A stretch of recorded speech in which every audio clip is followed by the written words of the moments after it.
Thanks for checking out this horror movie superlatives video. Go ahead and get my picks for the movies for 2008, and then go to your friendly neighborhood Uncle Pete's channel, which is linked in my description. Watch his video of the same name. Get all of his picks for all of the categories. Then if you would like to, you can vote on who you think did the best, or however you want to do the criteria, best arguments, best picks, whatever. There's also a tie option. You can just come back to my channel. You can go to the community tab and you can vote right there. Also, while I'm on the topic, you can go ahead and thumbs up on both our videos, subscribe to both our channels to help us out, hit the notification bell buttons if you want to know when we're putting up new videos, and I do have memberships available if you are interested in that, linked in the description. So anyway, without further ado, let me go ahead and talk about the categories for 2008 for horror movie superlatives. First category, and the biggest category typically, the most amazing film for 2008. That is hands down, easy pick, Let the Right One In. The original, not the American remake. And I was very sad to see that this actually got a remake. I do need to point out that this is if you can see it, a lenticular cover, which is pretty nice for a DVD. Anyway, this one I actually saw in a very small independent theater when it initially came out, and I fell in love with the film. It is gorgeously shot. It is very well acted. It is an amazing story that's apparently adapted from a book, a best-selling book.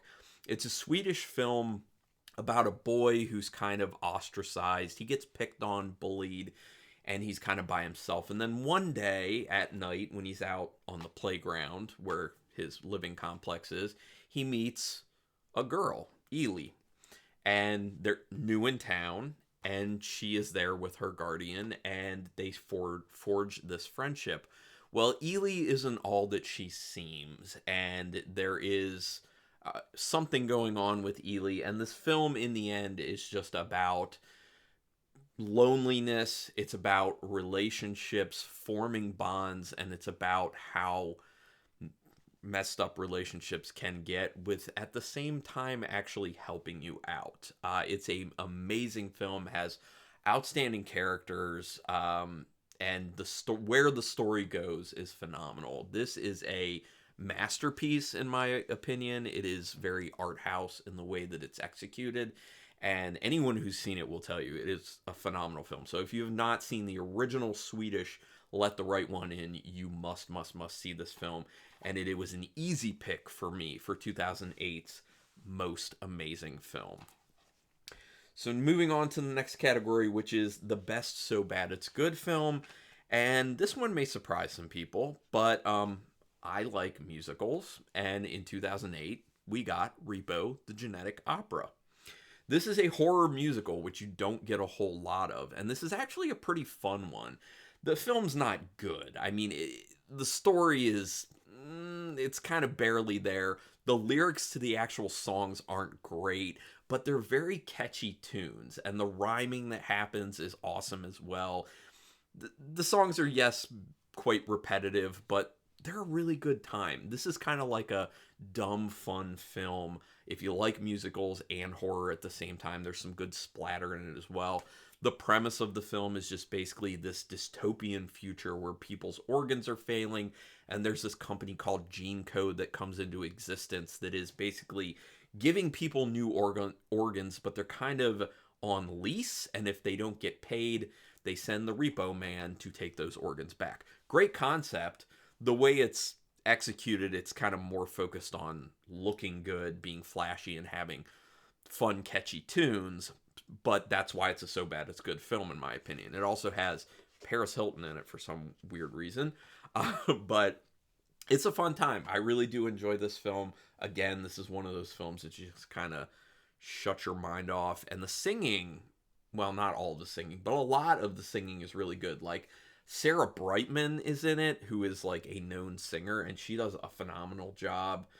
Bill Moseley's in it for fun. He's not a great singer, but his acting is a lot of fun. But this is a great, so bad it's good film, in my opinion. I would love to hear from other people who have seen this and what your thoughts are on it. But gotta be my pick for the best so bad it's good of 2008, Repo, the Genetic Opera. Check it out for a fun time. Highly recommend. Now going on to the most WTF film, and I used to own this on DVD, but I got rid of it because it is a very well done film. It's very, very good, but I am not going to watch it again because it's a lot to handle, and I'm just not ever going to be in that mood again. And that is the French extremity film Martyrs. Also, not the remake, just like Let the Right One In, not the American remake, which I heard the American remake of Martyrs, they changed a lot to it, and I was just like, why? Because all the impact was in what apparently they changed with it.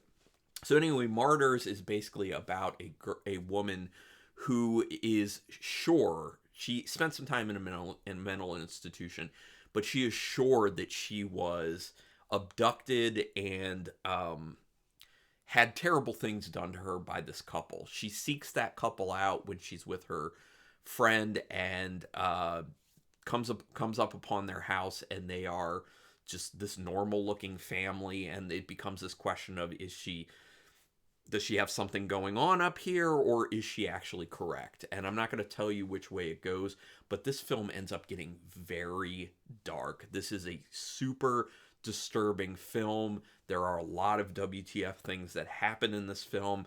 There's a lot of terrible acts that happen in this film, and it's just a lot to take. You're going to be depressed after you see it. This is a quintessential Pascal Laugier film. Also, if you want to see another very depressing film of his, watch Incident in a Ghostland, which I think might still be on Shudder at the moment. But Martyrs has to be my most WTF pick. Once I saw it on the roster of all the 2008 films, I'm like, yeah, no contest. It's very WTF, because the first time I saw it, I almost bailed on it because I was like, there better be a point to this film. Thankfully, there really was. It actually, in the end, ends up being a really good film, but it's hard to get through. Most WTF for 2008, Martyrs. Now moving on to the best gore category, and this is one that I do own.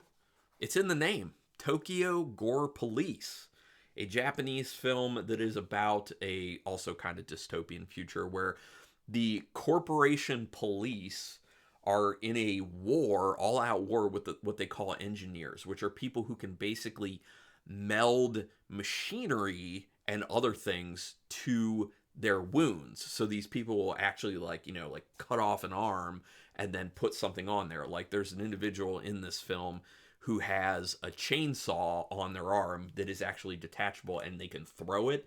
And there's this wild scene where they're throwing it around at people. It'll like hit someone and stick like in their neck, for example. Then they can, from where they are, turn it on, and then it starts sawing the person's head off. So there are copious amounts of gore in this film, as the name would indicate.